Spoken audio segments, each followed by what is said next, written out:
রাষ্ট্রের 1 টাকা আমার জন্য হারাম ঘোষণা করে দিয়েছি। জনগণের টাকা জনগণকে দিব।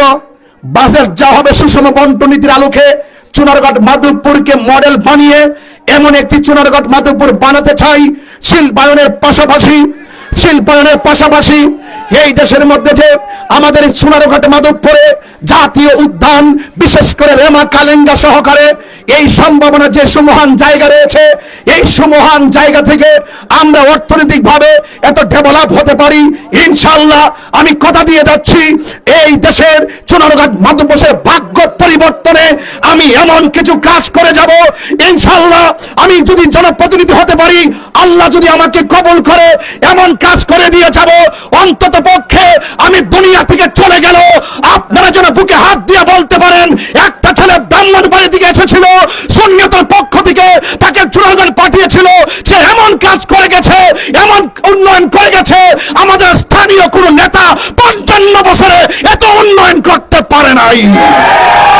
এরপর আমি যখন দেখেছি দেশের সার্বভৌমত্ব নিয়ে ষড়যন্ত্র চলছে, ধর্ম নিয়ে ষড়যন্ত্র চলছে, আমার ভাই রইসউদ্দিনকে প্রকাশ্য নির্মমভাবে হত্যা করেছে।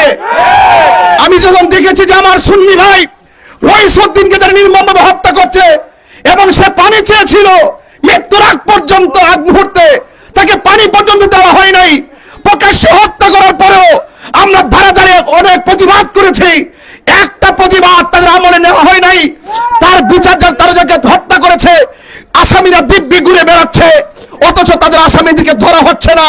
তাইলে আমার রইসউদ্দিন ভাইকে যারা হত্যা করেছে, আমি মনে করেছি আল্লামা শহীদ ফারুকীকে যারা হত্যা করেছে, এই দেশের মাজার যারা ভেঙেছে, এই দেশের এক হিন্দু ভাইকে মেরে গাছের মধ্যে ঝুলিয়ে আগুন দিয়ে পুড়িয়ে দেওয়া হয়েছে, আমি মনে করেছি দেশ দেউলিয়ার পথে চলে যাচ্ছে। দেশকে বাঁচাতে হবে, দেশের মানুষকে বাঁচাতে হবে, দেশের ধর্মকে বাঁচাতে হবে, রইসউদ্দিনের বিচারকে ত্বরান্বিত করতে হবে। যারা হত্যা করেছে, মাজার ভেঙেছে, তাদেরকে শাস্তির আওতায় আনতে হবে। কথা বলেন ঠিক? আমি পরিষ্কার ভাষায় আবারও বলতে চাই, এই দেশের মানুষ শান্তি চায়। এই দেশের মানুষ কি চায়? এই দেশের মানুষ শান্তি চাই। আমি মনে করি যারা রাজনীতি করছে তারা একতরফা রাজনীতি করছে। যখন সে ক্ষমতায় আসে মনে করে আমাকে যারা ভোট দিয়ে আমাকে এমপি বানাইছে, ওরা মনে করে যারা আমাকে বানাইছে আমার দলের যারা আছে তারাই এই দেশের নাগরিক, আর বাকিগুলো সব বাদ। মামলা হামলা দিয়ে সন্তান থেকে বিচ্ছিন্ন করা, স্ত্রী থেকে স্বামীকে বিচ্ছিন্ন করা, এইভাবে মামলা হামলা দিয়ে প্রতিটা ঘর যারা বিপক্ষে আছেন তাদের ঘরটাকে অন্ধকার। কথা বলেন ঠিক কিনা? আমি কনসেপ্ট ক্লিয়ার করে দিচ্ছি, আমার রাজনীতি দর্শন ক্লিয়ার করে দিচ্ছি। এতক্ষণ সুন্নি ভাইদেরকে নিয়ে বলছি যেন সিদ্ধান্ত ভুল না করে, এই সময় বারবার আসবে না। কথা বলেন ঠিক না বেঠে? এক থাকবেন।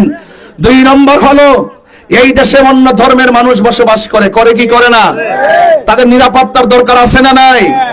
তাদের শান্তির দরকার আছে না নাই? আমি তাদের ওই সনাতন ধর্ম থেকে শুরু করে অন্য ধর্মাবলম্বী যারা মানুষ রয়েছেন তাদের শান্তির জন্য আমি কাজ করব। আর 3টা কাজকে আমি নিজের হৃদয়ে ধারণ করেছি। একটি হলো শিক্ষা, আরেকটি হলো স্বাস্থ্য চিকিৎসা, আরেকটা হলো অবকাঠামো উন্নয়ন। শিক্ষা প্রতিষ্ঠান থেকে শুরু করে স্কুল কলেজ মাদ্রাসা থেকে শুরু করে রাস্তাঘাট, আজকে আমি গিয়েছি অনেক ভিতরে গিয়েছি, বাগানের ভিতরে গিয়েছি, আমি দেখেছি যে রাস্তার কি বেহাল দশা। ইনশাআল্লাহ যখনই কোনো, এবার আপনি খেয়াল করে দেখেন, যখনই নির্বাচন আসে খুব মধুর মধুর কথা কয়, আমি এটা করব, আমি ওইটা করব, পাশ করার পরে চা শ্রমিকরে কেউ চিনে না, রাস্তার খবর লয় না, স্কুল কলেজের খবর লয় না। এই যে আপনার ভোটটা পুঁজি করে নিয়ে গেল আর খবর নেয় না। অনেকে বলে আমি ব্রাহ্মণবাড়িয়ার, তিনি কি পারবেন কিছু করতে, তিনি কি করবেন? তবে আমি পরিষ্কার ভাষায় তেমনিয়া বলে দিয়ে যায়, আমার নিয়ত এত সহি রেখেছি, রাষ্ট্রের 1 টাকা আমার জন্য হারাম ঘোষণা করে দিয়েছি। জনগণের টাকা জনগণকে দিব। বাজেট যা হবে সুষম বন্টন নীতির আলোকে চুনারঘাট মাধবপুরকে মডেল বানিয়ে এমন একটি চুনারঘাট মাধবপুর বানাতে চাই। শিল্পায়নের পাশাপাশি এই দেশের মধ্যে যে আমাদের চুনারঘাট মাধবপুরে জাতীয় উদ্যান, বিশেষ করে রেমা কালেঙ্গা সহকারে এই সম্ভাবনা যে সুমহান জায়গা রয়েছে, এই সুমহান জায়গা থেকে আমরা অর্থনৈতিকভাবে এত ডেভেলপ হতে পারি ইনশাআল্লাহ। আমি কথা দিয়ে যাচ্ছি, এই দেশের চুনারুঘাট মাধবপুরের ভাগ্য পরিবর্তনে আমি এমন কিছু কাজ করে যাব ইনশাআল্লাহ।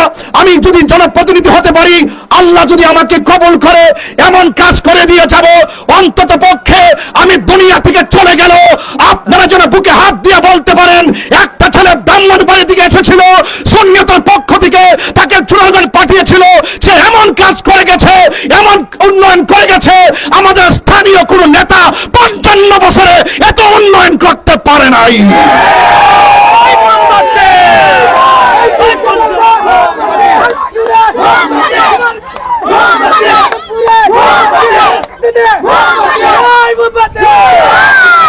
ভাইরা আমার, আখিরে কালাম, শেষ কালাম বলছি আমি। এই যে আজকে 3 রাস্তা ভরপুর হয়ে গেছেন মানুষ, বেশি নোটিশও করি নাই, শুধু মাইকের আওয়াজে আপনারা অনেকগুলো মানুষ এসেছেন ইনশাআল্লাহ। চা শ্রমিক থেকে শুরু করে, রাস্তা থেকে শুরু করে, শিক্ষা থেকে শুরু করে সব কিছুর উন্নয়ন, প্রত্যেকটা ধর্ম বর্ণ দল মত নির্বিশেষে সকল মানুষ যেন শান্তিতে থাকতে পারে, সকল মানুষ যেন নির্বিঘ্নে যেন তারা চলাফেরা করতে পারে ইনশাআল্লাহ। সে আমি আমার দায়িত্ববোধের জায়গা থেকে চেষ্টা করব। শেষ কথা বলছি, আপনারা মনে করেন যারা পাশ করবে, আল্লাহ যদি আমার বানায়, যারা আমার ভোট দেয় তারা আমার নাকি, আর যারা ভোট দিবে না তারা আরেকজনের। এইভাবে রাজনীতি চলতেছে 55 বছর, এইভাবে রাজনীতি চলতেছে 55 বছর, এটা প্রতিহিংসা রাজনীতি চলতেছে। আমি মনে করি 55 বছর আমরা প্রমাণ করছি এই দেশে একমাত্র শান্তিপ্রিয় দল সুন্নি জামাত। সুন্নিদের কাছে দেশ নিরাপদ, দেশের মানুষ নিরাপদ, খানকা নিরাপদ, মাজার নিরাপদ, ব্যবসা নিরাপদ, মন্দির নিরাপদ, খ্রিস্টান নিরাপদ, বৌদ্ধ নিরাপদ, সমস্ত মেহনতি মানুষ নিরাপদ। সুষম বন্টনীতির আলোকে চা শ্রমিকদের মুখের মধ্যে হাসি ফুটানো, এটা আমাদের নৈতিক দায়িত্বের আওতায় পড়ে। কথা বলেন ঠিক কিনা?